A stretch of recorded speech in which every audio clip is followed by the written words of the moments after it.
Hello my varieties fam, you all welcome back to Queen Varieties channel. I hope you all are doing super great.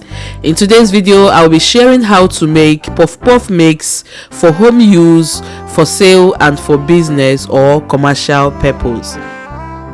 Without wasting much of your time, we are going into it as fast as possible. On my work surface I have placed the flour, which is precisely all-purpose flour. This is what I used in most of my baking recipes. I'm going to use 2 kg, guys. So lest I forget, remember to duplicate all ingredients used in the entire recipe, just because you're going to use this for business purposes. Also notice mine has an expiry date, so because we're not adding preservatives inside the pack, you have to make sure that when your customers buy the items, it's going to last long. So please buy quality products or buy quality ingredients before you sell your package.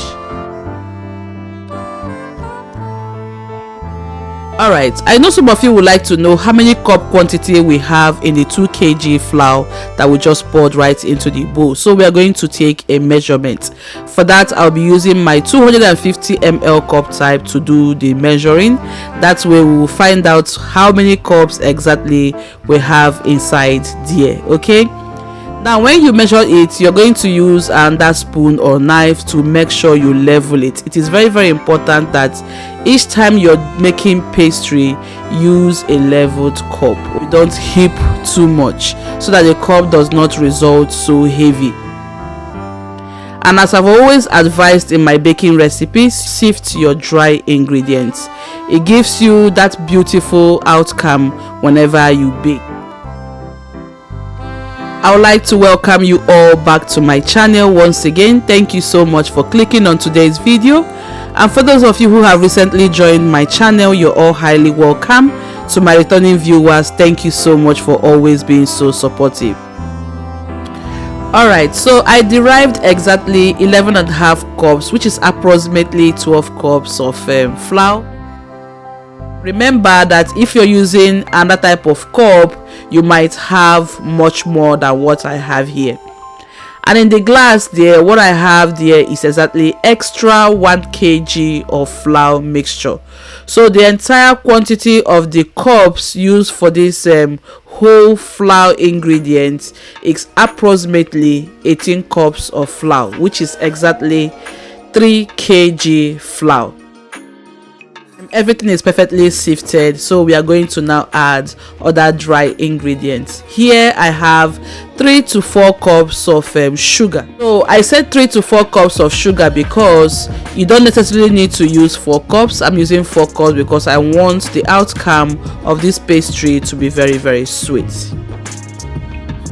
You can reduce the quantity by using just 3 cups. For the yeast, I have exactly 6 sachets of yeast. Remember that yeast works perfectly with sugar. Make sure that the yeast you're using is super sealed and that the expiry date is such that it has not expired. Mine will be expiring exactly next year. Make sure the yeast is super active.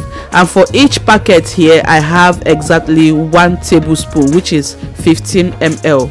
I am using 6 packets because I live in a very cold region. If you're watching me from Africa or any hot region, you can use precisely 4 to 5 packs for this entire quantity. I will open up the pack and pour it right on top of the sugar.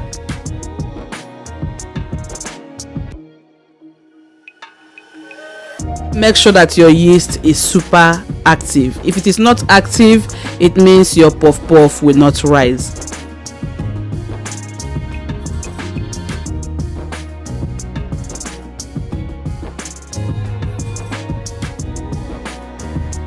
Once everything has been added, I'm going to mix. First of all, the reason is because I don't want salt to have direct contact on this yeast. Salt acts as a yeast inhibitor, which means that it slows down the growth and reproduction of yeast in your bread dough or in your puff puff or any recipe where yeast is being used. I've included 1 cup of powdered milk, which is optional, 3 to 4 tablespoons of nutmeg, You can use cinnamon as substitute, and then added salt, 1 tablespoon of salt. I will take my time and mix everything very, very well. This is the largest bowls I have right in my kitchen. That's why I am making use of it. So I am now using hands to combine everything properly.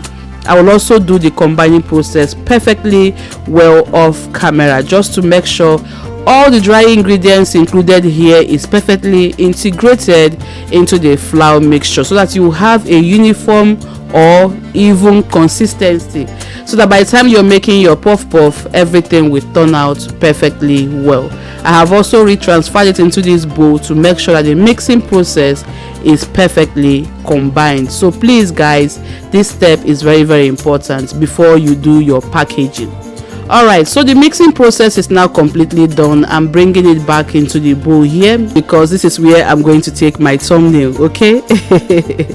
And guys, this is the outcome of the puff puff mix. This is how it should be done. All you have to do right now is to get your package, okay, your containers ready.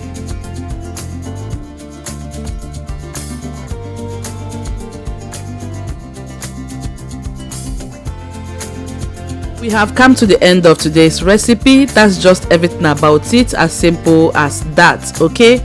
So now we are ready to package all the items. You can either use a container or Ziploc bags, waterproof, or any pack of your choice. And for those of you who are going for commercial business purposes, by now you should have had a kind of pack where you're going to seal the dry mix, okay? You have to make it as presentable as possible.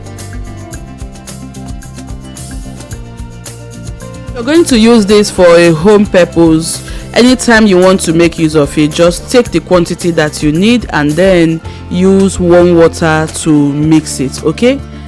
For the warm water, you will need precisely between 9 to 10 cups. You just have to watch the mixture and see the consistency that you're targeting before you make your puff puff.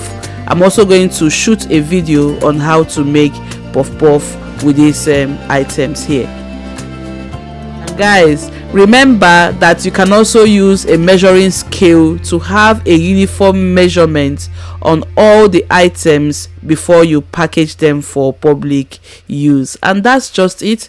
I hope you have enjoyed this video, and if you have enjoyed today, don't forget to like, subscribe, share my video with your friends and loved ones. Remember, variety is the spice of life. Until I come your way next time, stay blessed and love.